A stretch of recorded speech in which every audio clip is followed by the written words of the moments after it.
Okay, so here we have the electronic drum star. This has been circuit bent. First and foremost, some mistakes were made. When I put the switches in, I did not realize I didn't have clearance for the battery bay, so I have thrown in a makeshift battery holder on the other side of the batteries. Because it's a very compact design, it just rests the batteries across the board there. I think if I had to do this again, I would do sub-miniature switches. Very basic little drum thing here. Pads feel great, to be honest.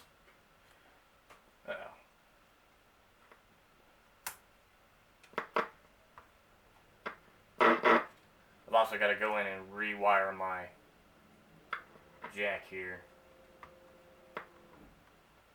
I've got something backwards, obviously.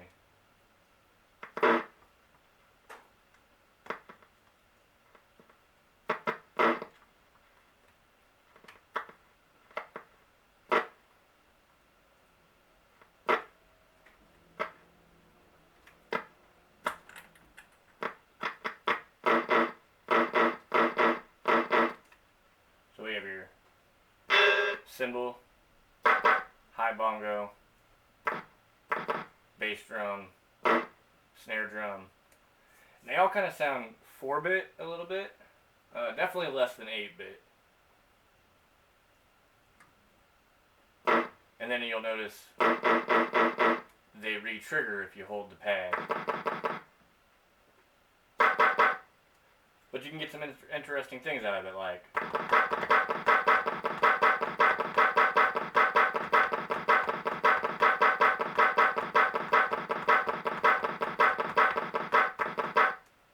stuff like that. And then there is no cutoff for the pads. They don't re-trigger if you press one of the other ones. Interesting enough, the LED here reacts to the pressure of the pad, but the sound does not. I find that interesting. Basically, I have your main pitch trigger, or your main pitch pot here.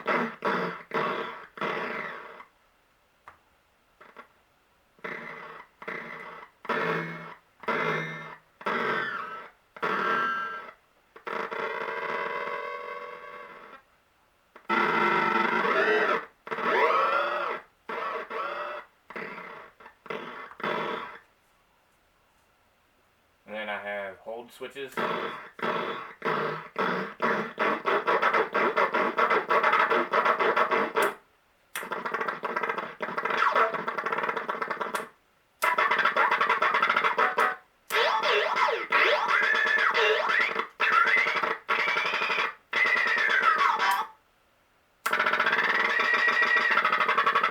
And interestingly enough as well, on your high bongo, your bass drum, and your snare drum, the higher you turn your pitch up, there gets to a point that it starts to trigger a cymbal.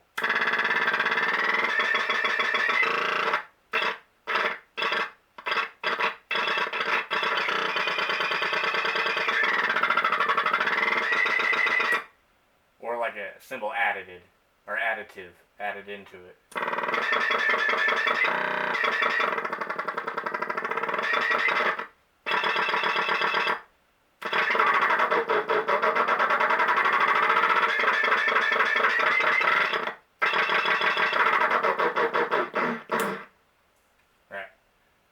In addition to that, I've added a separate pot with a capacitor going to ground, discharging negative to ground. And it's additive, so you got to turn the main one all the way up. And I wired it up backwards. I'm going to have to get back in there. I'll probably do that when I fix this jack in the back.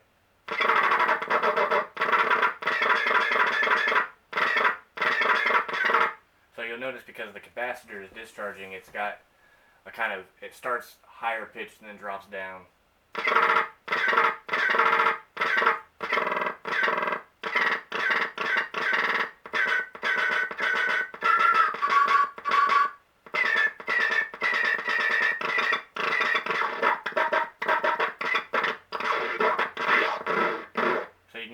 interesting effects when you play around with some stuff.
You notice I have the volume turned all the way down on the device.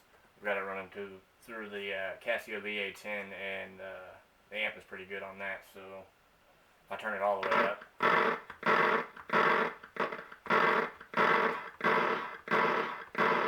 getting a lot more distortion out of it.